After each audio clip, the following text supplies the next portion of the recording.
So what's up mga ka-ChE? It's Kuya here and I'm back with the bonus content that I have promised you last week.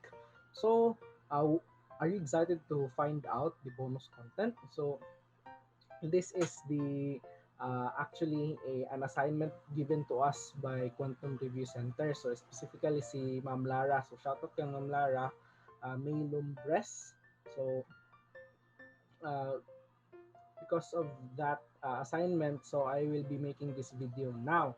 So this topic that we will be discussing today, so it is about refrigerants. So about refrigerants. So we will be learning how to actually I will be giving you an overview of them. So uh, the definition of the refrigerant and then its uses and then the nomenclature. So how do we name them? And then the environmental impacts and then I will give you some exercises later. Okay, so the definition. So a refrigerant is a compound typically found in either a liquid or gaseous state. Okay, so it is the fluid that is running in your ref or in your air conditioning sa inyong sakyanan or anything that uses uh, air conditioning, di ba? So it readily absorbs heat from the environment and can provide refrigeration or air conditioning when combined with other components such as compressors and evaporators. So I'm going to be discussing to you the refrigeration cycle. So I know that I have uh, discussed this already in the previous video that I made in the vapor compression cycle, but I think I did not give it an in-depth discussion. Okay, so here, so we have the vapor compression refrigeration cycle. So take any point here in our in the cycle. So let's start at the evaporator. So I will start with the evaporator. In the evaporator, so heat is absorbed, okay? So this is what is in the refrigeration space or the fridge space in the fridge space in your ref. It's the fridge space. So it's basically the inside of your ref, okay? There is an evaporator there. So there, uh, the refrigerant, okay, so this is the fluid that is running in here. So the refrigerant is actually heated by the uh, leftovers during last night's meal, and then you put it in your ref. Diba? So the heat content of those leftovers will be used to heat the refrigerant. Okay, so heat the refrigerant and then it will be compressed. So compressed na siya. And then after that, it will go to the condenser. So condenser, if you can see, nana siya sa likod sa inyong ref. So kanang katong mga coils without coils na black, and then it's really hot because it the job of the condenser will be expelling the heat, diba? So heat expelled. So expelling the heat that was absorbed by the evaporator. So it will be condensed outside the your home lugar, ana. And it uses maybe both either of the two, seawater or fan. Okay, so I haven't seen seawater in our ref, so maybe it is fan cooled. So yeah, and then after the refrigerant is cooled, and then it will go back to being a liquid. Okay, so it goes back to being a liquid because the job of the condenser is to turn back the gas here into a liquid, diba? So this is, as you can see, this is a low pressure gas. So low pressure gas in blue, low pressure gas. So high pressure gas is getting red, and then high pressure liquid is the yellow. Okay, so high pressure, and then you will have to expand this. So expand nimo ni expand using expansion valve or a throttling valve. Okay, and then it will expand, and then it will go back to being a low pressure gas, uh, and then it will go back to the refrigerator for it to continuously remove heat from the inside of your refrigerator. So basically, the cycle goes on and on. So until, I don't know why there may be some, there will, because there are inefficiencies in the cycle, so some of the fluid will be lost. Okay, I don't know where it goes. Maybe syempre in the environment, but how does it one go out of the system, maybe from a leak. Okay, because it is really not efficient. Yeah, uh, uh, really not high of an efficient process. Okay, so that's that. That's the refrigeration cycle. So it takes heat from a lower heat, diba? So from the heat of your leftovers last night, your leftover meal, leftover viand. Okay, so from the little heat so it will expel that heat back out to the surroundings, which is a higher heat. Okay, so that's how refrigeration works. It removes the heat. Okay, so now, uh, what are the uses of refrigerants? So aside from being from cooling, so from cooling, from being a coolant, it is also used as a extinguisher. Okay, fire extinguisher, especially for electric mga fires. So this is a halons ni siya nga mga fire extinguisher, and then it contains HCFCs, di ba? Hydrochlorofluorocarbons. And then it is also used as a flushing agent. So for example, your air conditioning unit is clogged, it is dirty, so you can use another refrigerant to clean it up. Okay, and then it is also used as an insulating agent, as a foam blower. Okay, so to insulate your food. Okay, it's also used for that. And then syempre your coolant, okay, it is also used as a coolant. And now we will go to the what you came here for. So how do we name the refrigerant? So I have searched many um, articles online. How do we name? So that, but the they have one theme, which is the -1 and the +1 and the -1, and then uh, but it is for me, it is really difficult for me to grasp, so I made my own visualization on how you can name these refrigerants. Okay, so this is for me lang naman. How do we do this? How do we do this is that as you can see there, it is R12, diba? It's the most common na refrigerant. It's called Freon 12. Okay, you can remember Freon. It is the refrigerant if you have run out of the if your refrigerant in your car air conditioning unit has run out, so dili na siya mubugnaw. Okay, so if dili na siya mubugnaw, you will say hukdan na siya freon. Okay, so the freon has run out because it is not cooling anymore, it's not doing its job. So that's how it was before. But this kind of refrigerant is banned nowadays. Okay, so the Freon 12 is not no longer used. So we are uh, using other alternatives to this, which I will be discussing to you later on. Okay, so R12. So how do we name this? So what is the chemical name of this refrigerant? So uh, for me, I will be I will put a 0 here for easier naming. Every digit in this name has a significance. Okay, so R obviously stands for refrigerant. Okay, refrigerant. And then 0, 1, 2. So what do these numbers stand for?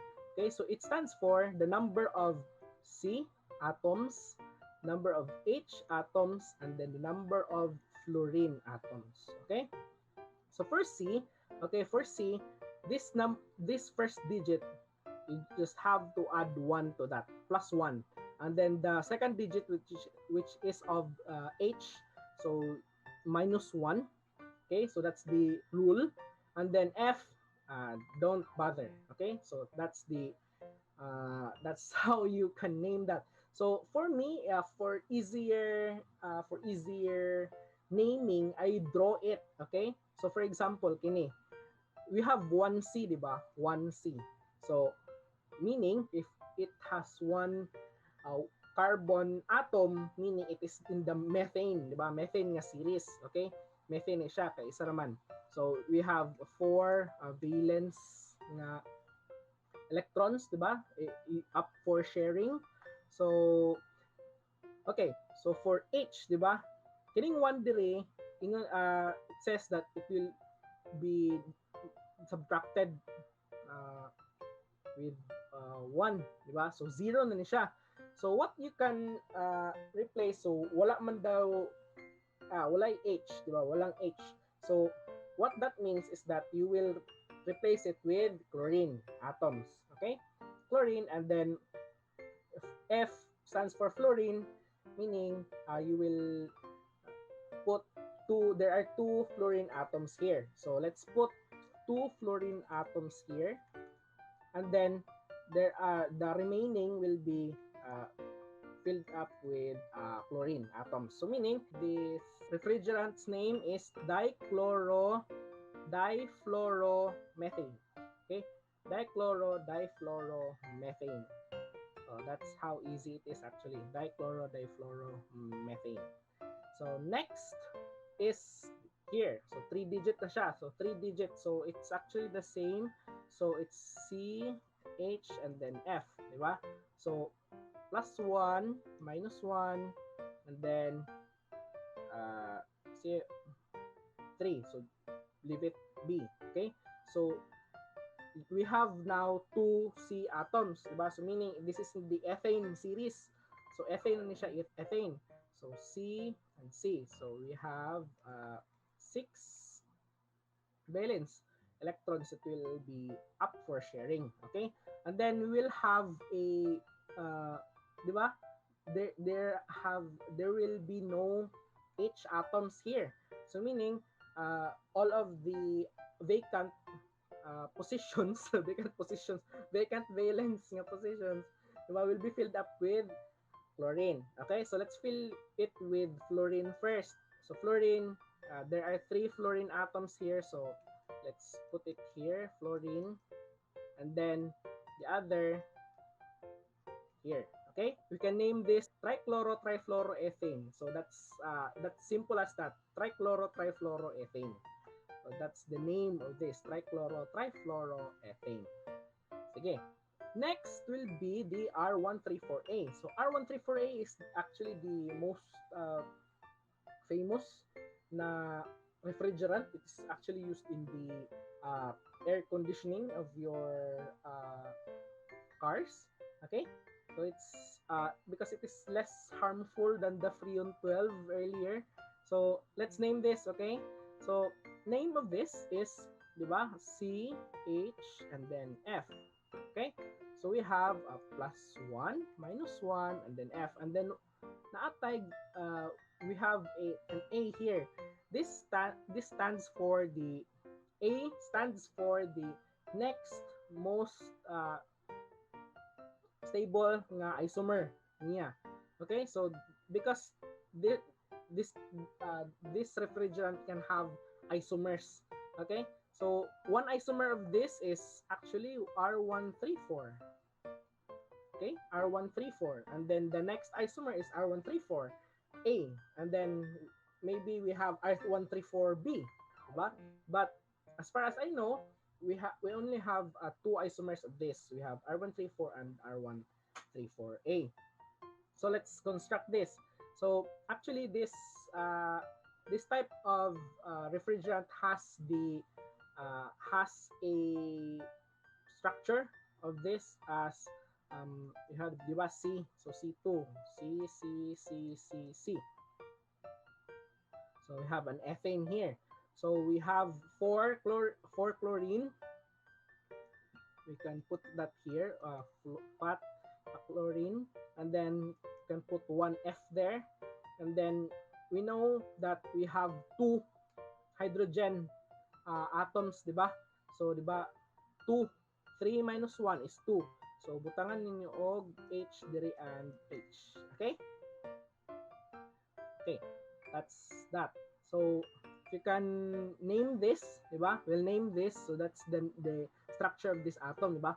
It is 1, 1, 1, 2. Diba? 1, 1, 2, 1, 1, 1, 2, tetra, fluoroethane. Diba? So, 1, 1, 1, 2, tetra, fluoroethane.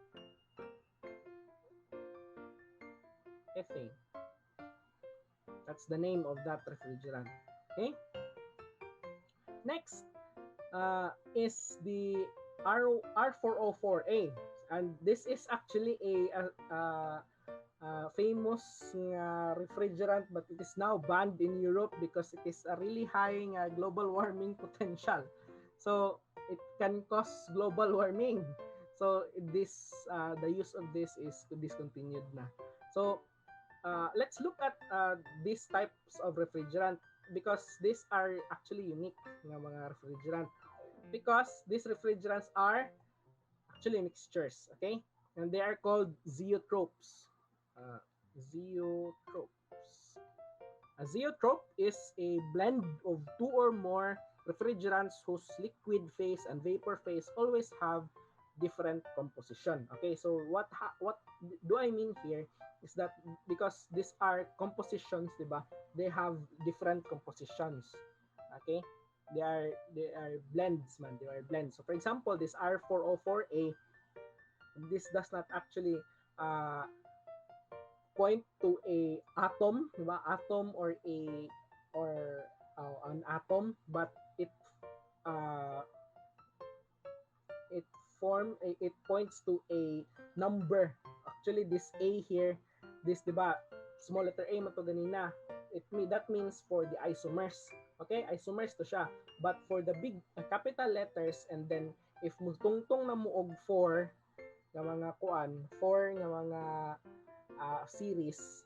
So 4. So it is now a mixture. Okay? So mixture na siya. And then I found one trademark name ani niya. It's actually called ChE. So ChE. So sa nang R copyright. I don't know R trademark. I don't know. R. So 404A. So what that comprise is that we have a different proportions of this mixture. So we have R143A, and then R125, and then R134A. Okay, so and then we have a composition over here. So weight percent niya, composition, weight percent. So I found it, 52% to ni siya. And then we have 44% of this, and then we have 4 of this. So that's the composition of CLEA 404. Okay? But now, because these are not discontinued na siya, they have replaced this with something. So gi-replace nila ni og 410A. Okay? So actually this is CLEA gihapon. CLEA R. Then 410A, and then it has the composition of R, so the composition R32, and then R125, and then 50-50 na ni siya. 50%, 50% gihapon. Then weight percent na siya. So it is a mixture na siya karon. So that's in the higher series of the refrigerants. Okay, so now maybe you will be seeing B later on, dagko nga B. So B, so if it is in the 4 nga series, remember ha, if it is in the 4 series, it actually means percentage composition. So it has different percentage composition, and then we don't know what that is until we look at it. It's SDS, or the manufacturer's sheet. Okay, but if you encounter it within the R12012 nga series, so it actually means bromine. Okay, bromine. And then if it has numbers after it, like 1 or 2, like B2, that indicates the number of bromine atoms in that uh, refrigerant. Okay, so that's it. So for to be para sa inyo easy nga kuan, so 00 nga series, it is methane, diba? Plus 1 man plus 1. So plus 1 man ang C. So meaning 0 is methane. So 1 is ethane. So ang 200 nga series is propane. And then 300 nga series is cyclic organic compounds. So 400 series, muna akong giingon sa inyo ganina, nga zeotropes. And then 500 nga series is azeotropes. So azeotropes kay blends of refrigerants whose liquid phase and vapor phase have the same compositions at a specific pressure. So you can actually encounter that in your distillation, di ba? If at a certain temperature and pressure and the composition, it will not change, di ba? No matter how you separate it, so dili na siya mag-separate kining mga azeotropes at a specific temperature and pressure and then composition. Okay, so dili na siya mag separate.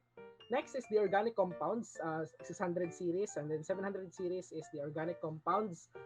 Inorganic compounds, so I actually know one of an inorganic compound that is used as a refrigerant. Actually, it's R717. So R717 is actually ammonia. So NH3 na natin ito. NH3. So in the plant where I had my OJT, so they were cooling CO2 because they have to store it as liquid. So they have to use refrigerants. So what they use as a refrigerant is ammonia. Okay, the ammonia. So I was actually fascinated because I've seen a liquid na CO2, and then the pipes leading to the tank of the CO2 is actually frozen.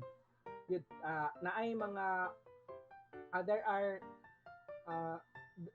ice outside, so there are water vapor, diba? And then because the temperature of the liquid na CO2 is much lower than the freezing point of water, so the ice ka makita dito sa gawas sa mga pipe.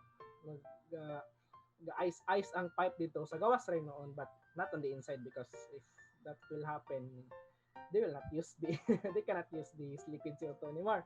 So they cool it with ammonia, the refrigerant. So R717. And next is the R1000 series. You have unsaturated organic compounds. So I will not dig deeper to that because I don't think it will come out in the board exam. Okay. So next is we have to talk about the environmental impacts of these refrigerants. So I've told you R22 is actually one of the refrigerants used in your car, and its use is discontinued because the global warming potential is really high. It's 1780. So as a context ani, a global warming potential ani, ang base niya ani is carbon dioxide. Okay? Carbon dioxide ihang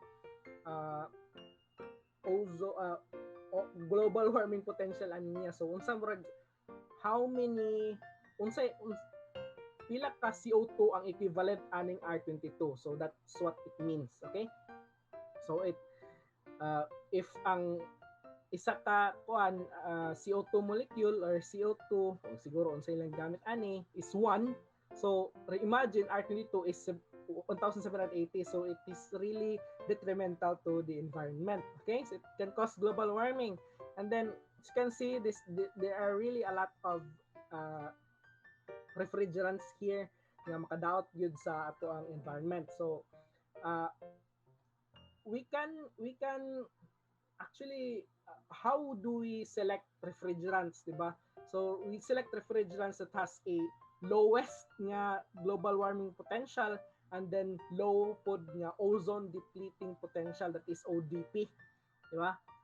ODP, ozone depleting potential. So we must select a refrigerant that is not harmful to the environment, that can cause global warming, and also we must also choose the refrigerant that has very little potential of ozone depletion. Okay, so as you can see, this is from my notes in back in when I was in college. So in my hazardous waste management class. So shout out kay Sir Dan Suan from the DNR EMB Region 10.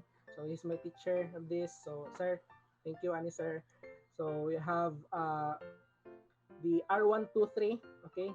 We have R123 has the lowest na ODP and then lowest na GWP, global warming potential of ozone depletion potential. Okay? So, how did we respond to this actually? So, I've listed a little background because maybe this will will come out in the day 1 exam. So, it was the Montreal Protocol, okay? It was signed into treaty in September 16, 1987, and then the Philippines followed at the same after almost a year after, di ba? September 14, 1988 became a signatory. So sign po ng Pilipinas dito, di ba? And then also a purpose. So what is the purpose of Montreal Protocol? Is that to gradually phase out the consumption of ozone depleting substances, or ODS. And then how did we implement it in here in our in the Philippines? So this is the most recent nga the recent nga ginasunod nato nga DNR Administrative Order or DAO. It's 2004-08, the Chemical Control Order for ozone depleting substances, and then it was revised by DAO 2013-25. So naigipang update their provisions dito sa ato ang Chemical Control Order that is updated by DAO 2013-25. So what are the controlled substances of the Montreal Protocol? So they control this. So CFCs, we have halons and then other fully halogenated CFCs. So naay mga number of species diri. Then we have carbon tet, CCl4, di ba? And then 111 trichloroethane, so methyl chloroform, HFCs, HBFCs, bromochloromethane, and methyl bromide. So as the year, so gikan pa man 1987 pa man to, di ba? 1988 pa man to ang first did nga implementation sa law. So these substances were banned na or phased out na. So can Annex A and Annex B. So all of these all of these were banned na siya, phased out na ni siya nga mga substances. And also Annex A kini methyl bromide, but as I reviewed my notes, ang ban ra ani is kato mga non QPS nga mga methyl bromide, and I don't know, nalimot ko sa nang non QPS. So my classmates sa hazardous waste management, please comment down below what QPS means. Okay, so that's just what I can remember. And then the hydrofluorocarbons, it's still what we are now using today because they have a low GWP and low ODP. Okay, so that's compromise na lang siya, because we can't really live without refrigerants in today's age. Okay, we can't. Let's admit it, we can't.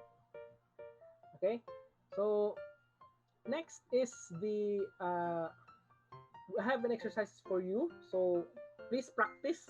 So answer it in the comments below. So please participate. participate.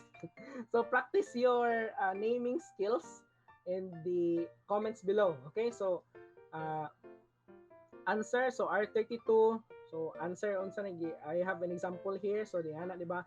So unsa yung name niya, and then provide the uh, empirical formula, and then I also gave you the chemical name with the empirical formula, and then you must go murag reverse yung process, and then it goes on. Okay? So, and then I have a bonus question for you from MRII. So, MRII, this really came out in the board exam. Okay? So, it is under the Chemical Engineering Thermodynamics nga section. Okay? So, refrigerant, gitagaan ta og molecular formula. And then we are to find the uh, designation niya or iyang name sa ashtray. Okay? So, that's it for this bonus content. So, I hope you appreciated it. And don't forget to like and subscribe, guys. Thank you tayo for the 420 subscribers. So, just thank you tayo. And this support really brings me joy and encourages me to make more videos here in the future, di ba? In the future. So, please comment your answers below. I would really appreciate it because I have one subscriber that is really that was asking me uh, in my previous videos, for example, in the heat capacity na video. So he's really asking me, consulting me what the answers of these are. So I was really happy, and then he told me he's from Brazil. So you know, these videos have reached there. So I'm really happy for this. So that's it. So this ends my video for the refrigerants. So I hope you appreciate it, and please share to your friends katong wala pa nakabalo kung saan yung channel. Please share it to them, like and subscribe. Uh, support this channel. Okay, so that's it. Bye bye. I'll see you in the next video.